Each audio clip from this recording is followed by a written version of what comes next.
आयुष के पापा के लिए लाई थी ये, सिकुड़कर आयुष के नाक का हो गया है। हमारी खूबसूरत साड़ी का तो रंग ही उड़ा दिया। इसीलिए अपनाए सही डिटर्जेंट, 2 डाला का एडवांस फॉर्मूला जो दे कपड़ों को नई चमक और साथ ही सिकुड़ने से बचाए, चले ज्यादा और पैसे बचाए। इसीलिए अब से जो धोए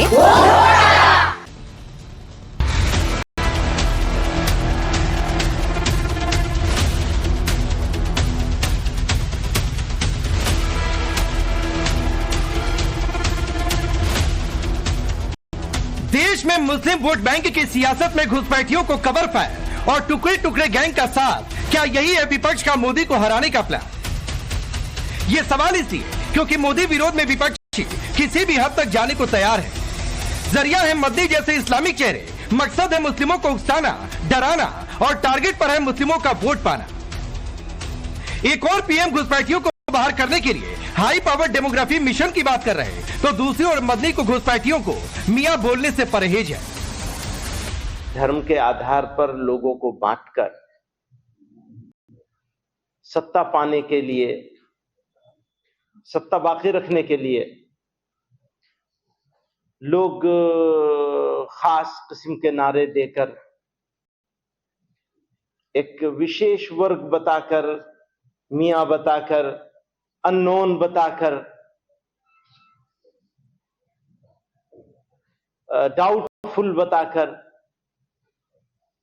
डेरोगेटरी अल्फाज का, वर्ड्स का, शब्दों का प्रयोग करके, यूज करके, तो वो एटीट्यूड सही मानों में एविक्शन की इस बार्बरिक तरीके से एक्शन से जितना दुख, उससे ज्यादा दुख उस एटीट्यूड पे है। अगर कोई डाउटफुल है तो डाउट क्लियर करने का तरीका मौजूद है, आप वो क्यों नहीं इख्तियार करते? अगर कोई फॉरेनर मौजूद है तो उसको डिपोर्ट क्यों नहीं किया जाता? असम में मियां बांग्लादेशी घुसपैठियों को बोला जाता है, तो सवाल है कि मदनी इसे देश के मुसलमानों से क्यों जोड़ रहे हैं? मदनी ने इसे मुसलमानों से जोड़ा तो कांग्रेस सपा को मौका मिल गया। सपा ने जमीयत को सबसे बड़ा राष्ट्रवादी संगठन बता दिया, तो कांग्रेस ने इसे सरकार द्वारा धर्म की राजनीति से जोड़ दिया। जमीयत उलमा इस देश का सबसे बड़ा राष्ट्रवादी संगठन है। जिन्ना का सबसे बड़ा विरोध जो है महमूद मदनी साहब के संगठन ने किया।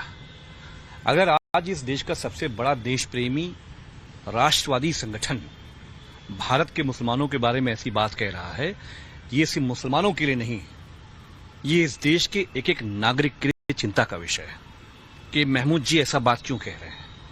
क्या ये सच नहीं है? जहां जहां उनकी सरकार है तो धर्म के नाम पे ही तो राजनीति हो रही है, मंदिर मस्जिद के नाम पे ही तो राजनीति हो रही है, और कोई मुद्दे तो सामने है नहीं। तो ये तो हर जगह जहां भारतीय जनता, मैं तो कहूंगा केवल असम में नहीं, पूरे देश में जहां जहां जिस प्रदेश में भारतीय जनता पार्टी की सरकार है, वहां हर जगह धर्म के नाम पे राजनीति हो रही है। समाज को धर्म के नाम पे और जातियों के नाम पे भी बांटा जा रहा है, दरारें पैदा की जा रही हैं। सवाल है कि वोट बैंक के लिए घुसपैठ परस्त सियासत क्या टुकड़े टुकड़े गैंग को बढ़ावा देना नहीं? के साथ में खिलवाड़ करना सुप्रीम कोर्ट का जजमेंट है, और धर्म के आधार पर ऐसा हो रहा है, और मुझे मालूम है कि कितना दबाव है न्यायपालिका के ऊपर, सरकार का दबाव है। शरीर इमाम जो चाहते हैं कि भारत के टुकड़े टुकड़े हो जाए और भारत के चिकन नेक को काट दिया जाए, अलग कर दिया जाए, उसके बचाव में उद्धव सेना आ रही है। उमर खालिद जो कहता है कि कश्मीर पर भारत ने ऑक्यूपाई करके रखा है, जो बुरहान वानी को मासूम मानता है, उसके पक्ष में उद्धव सेना और तृणमूल कांग्रेस उतर रही है। सोचिए, कोर्ट से फटकार पड़ने के बाद भी ये इकोसिस्टम अब भी उमर खालिद और शर्जील इमाम को नेल्सन मंडेला और शांति दूत बता रहे हैं। I am shocked at the kind of vote bank politics compulsions forces certain political parties and leaders to forget anything that has to do with national interest. Now that there is a whole process happening, the trial is happening in terms of all the accused, irrespective who those accused are, without any religious connotation, can someone do this kind of politics? And if the Congress party and its some leaders, as is being seen, are talking about a hasty trial, then perhaps charity begins at home. They can immediately press for the National Herald case and the other cases against their top leaders. तो सवाल है कि जिस पर दंग राष्ट्रवादी संगठन है, जिन्ना का सबसे बड़ा विरोध जो है महमूद मदनी साहब के संगठन ने किया। अगर आज इस देश का सबसे बड़ा देश प्रेमी राष्ट्रवादी संगठन भारत के मुसलमानों के बारे में ऐसी बात कह रहा है, ये सिर्फ मुसलमानों के लिए नहीं, ये इस देश के एक एक नागरिक के लिए चिंता का विषय है कि महमूद जी ऐसा बात क्यों कह रहे हैं। क्या ये सच नहीं है? जहां जहां उनकी सरकार है तो धर्म के नाम पे ही तो राजनीति हो रही है, मंदिर मस्जिद के नाम पे ही तो राजनीति हो रही है, और कोई मुद्दे तो सामने है नहीं। तो ये तो हर जगह जहां भारतीय जनता, मैं तो कहूंगा केवल असम में नहीं, पूरे देश में जहां जहां जिस प्रदेश में भारतीय जनता पार्टी की सरकार है, वहां हर जगह धर्म के नाम पे राजनीति हो रही है। समाज को धर्म के नाम पे और जातियों के नाम पे भी बांटा जा रहा है, दरारें पैदा की जा रही हैं। आधार पर लोगों को बांटकर सत्ता पाने के लिए, सत्ता बाकी रखने के लिए लोग खास किस्म के नारे देकर, एक विशेष वर्ग बताकर, मियां बताकर, अननोन बताकर, डाउटफुल बताकर, डेरोगेटरी अल्फाज का, वर्ड्स का, शब्दों का प्रयोग करके, यूज करके, तो वो एटीट्यूड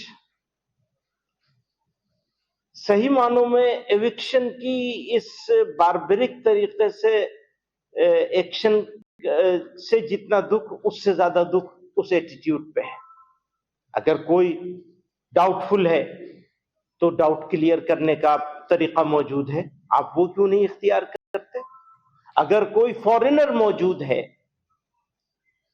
तो उसको डिपोर्ट क्यों नहीं किया जाता? के साथ में खिलवाड़ करना सुप्रीम कोर्ट का जजमेंट है, और धर्म के आधार पर ऐसा हो रहा है,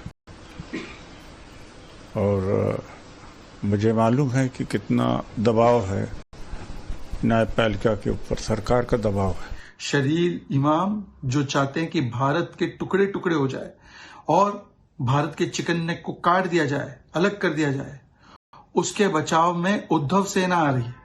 उमर खालिद जो कहता है कि कश्मीर पर भारत ने ऑक्यूपाई करके रखा है, जो बुरहान वानी को मासूम मानता है, उसके पक्ष में उद्धव सेना और तृणमूल कांग्रेस उतर रही है। सोचिए, कोर्ट से फटकार पड़ने के बाद भी ये इकोसिस्टम अब भी उमर खालिद और शर्जील इमाम को नेल्सन मंडेला और शांति दूत बता रहे हैं। I am shocked at the kind of vote bank politics compulsions forces certain political parties and leaders to forget anything that has to do with national interest. Now that there is a whole process happening, the trial is happening in terms of all the accused, irrespective who those accused are, without any religious connotation, can someone do this kind of politics? And if the Congress party and its some leaders, as is being seen, are talking about a hasty trial, then perhaps charity begins at home. They can immediately press for the National Herald case and the other cases against their top leaders. तो सवाल है कि जिस पर दंगों के गंभीर आरोप हो, जिस पर देश के खिलाफ साजिश के आरोप हो, उसकी पैरवी क्या सिर्फ इसलिए कि वो खास वोट बैंक का है? जो CAA कश्मीर को लेकर भड़काऊ भाषण दे, उसकी पैरवी आखिर क्यों? तो क्या मोदी को हराने का विपक्ष के पास एक ही फॉर्मूला है, मुस्लिम वोट बैंक? फिर चाहे इसके लिए घुसपैठियों को सपोर्ट करना पड़े, डेमोग्राफी चेंज पर आंख बंद करनी पड़े, या फिर शर्जील और उमर खालिद जैसे लोगों के साथ खड़ा होना पड़े। Bureau report, times now Bharat.